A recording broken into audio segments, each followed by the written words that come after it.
कैसे हैं आप सभी? आई होप अच्छे होंगे, राइट। चलिए मैं चैनल पे आज से को स्वागत करती हूँ और आज मैं आपके लिए लेकर एक्सरसाइज 5.1 का क्वेश्चन नंबर 5 जिसका आज हम थर्ड पार्ट सॉल्व करेंगे, राइट। तो प्लीज ध्यान समझिएगा, साथ ही लाइक शेयर करना मत भूलिएगा। ओके बच्चों, आइए स्टार्ट करते हैं।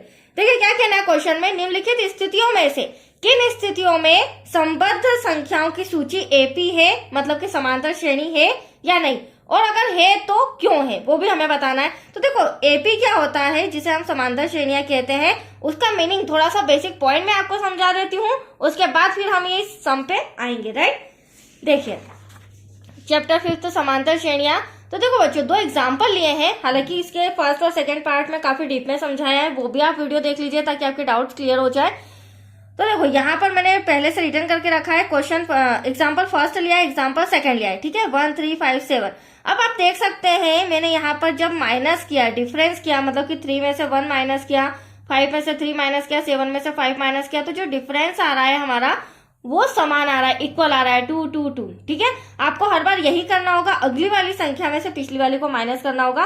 तो जब हमारा ये जो श्रेणी है, इसका जो सार्वंतर, हमारा जो डिफरेंस आ रहा है, अंतर, वो समान आ रहा है, तो हम यहाँ पर कह सकते हैं ये हमारा एपी है, राइट। अब सेकेंड कंडीशन में आप देख सकते हैं मैंने इस तरह की संख्या ली है जो असमान है, 2 4 8 12। जब इनको माइनस किया गया अगली संख्या में से पिछली संख्या को, तो यहाँ पर 2 4 4 डिफरेंस आ रहा है, अलग अलग डिजिट आ रही है, तो ये जो श्रेणी है ये हमारी असमान आ रही है, और असमान कभी भी समांतर श्रेणी मतलब कि एपी नहीं होती है। तो ये चीज क्लियर हुई। अब इसी को मैं फॉर्मूले में समझाती हूँ, राइट। ये तो हमें बेसिक पॉइंट क्लियर हुआ। अब A1 A2 A3 A4 A5 कहने का मतलब ये है, हमें सम के अंदर जितनी भी संख्याएं दी जाती है कोमा करके, उतनी संख्याएं हम A1 A2 A3 सीक्वेंस में ले सकते हैं, ठीक है। अब यहाँ आप देख रहे होंगे A1 हमारा क्या हो जाएगा, प्रथम पद। यहाँ जो भी संख्या होगी वो हमारी प्रथम पद कहलाएगी, फिर द्वितीय पद, तृतीय पद, चतुर्थ पद और फिफ्थ पद, राइट। अब इन दोनों के बीच का अंतर, जो मैं आपको अंतर बोल रही थी, उसे हम सार्वंतर कहेंगे, जो हमें फॉर्मूले में जरूरत पड़ेगी जिसकी, ठीक है। तो अगली संख्या में से पिछली घटाना मतलब कि सार्वंतर, A2 में से A1 घटाना, A3 में से A2 घटाना और A4 में से A3 घटाना। तो देखो मैंने यहाँ पर फॉर्मूला भी लिखा है इसका सार्वंतर का, D इक्वल्स टू, जिसे D से संबोधित करते हैं। तो अगली संख्या A2 जिसमें से हमने A1 माइनस किया, फिर A3 जिसमें से हमने A2 माइनस किया, और A4 जिसमें से A3 माइनस किया, ठीक है। माइनस करने पर आप देख सकते हैं 2 2 2, जो कि मैंने ऊपर भी समझाया था, बट यहाँ फॉर्मूले के अकॉर्डिंग समझा रही हूँ। यहाँ हमारा एपी इक्वल आ रहा है, समान आ रहा है। तो अब हम कह सकते हैं अतः यह समांतर श्रेणी है। तो हमें जो क्वेश्चन फर्स्ट है और 5.1 एक्सरसाइज है, उसमें हमें इसी अकॉर्डिंग फॉर्मूला यूज करके पता करना होगा कि वह समांतर श्रेणी है या नहीं है, जो हमें श्रेणी दी गई है। That's clear. चलिए अब आ जाते हैं हम इस इबारत पे, क्योंकि इस इबारत से ही समझकर हमें A1 A2 A3 निकालना होगा, ठीक है। अब देखिए क्या कहा गया है, प्रत्येक मीटर की खुदाई के बाद एक कुआं खोदने में आई लागत, मतलब कि एक कुआं खोदा जा रहा है और प्रत्येक मीटर की उसकी लागत बताई जा रही है। तो किस तरह से, देखिए, जबकि प्रथम मीटर खुदाई की लागत 150 रुपए है और बाद में प्रत्येक मीटर खुदाई की लागत 50 रुपए बढ़ती जाती है।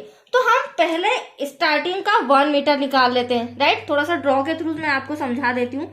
मान लीजिए इस तरह से 1 मीटर गड्ढा किया गया है, जहां पर कितने रुपए लग रहे हैं, 150 रुपए, ठीक है।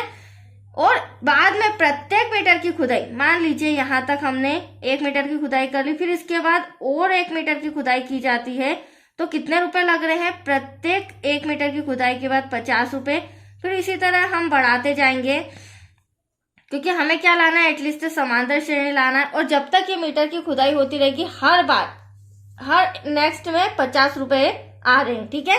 फिर नेक्स्ट यहाँ पर फिर समझ लीजिए कि 1 मीटर और खुदाई की तो 50 रुपए। अब हमें क्या निकालना है, ये 4 डिजिट ले आई हूँ, अब इसके थ्रू हमें A1 A2 A3 निकालना है। तो मैंने अभी जस्ट बताया था, सम के अंदर जो भी पहली संख्या होती है वो हमारा क्या होता है बच्चों, प्रथम पद। तो यहाँ पर हम लिख लेते हैं A1 इक्वल्स टू 150, मतलब कि प्रथम पद हमारा क्या हो जाएगा, 150, राइट। अब हमें क्या चाहिए, A2 चाहिए। तो इस 150 में इस 50 को जब हम प्लस करेंगे तो कितना आ जाएगा, 200। तो प्लस करने पर 200 आ रहा है, ये हमारा A2 है।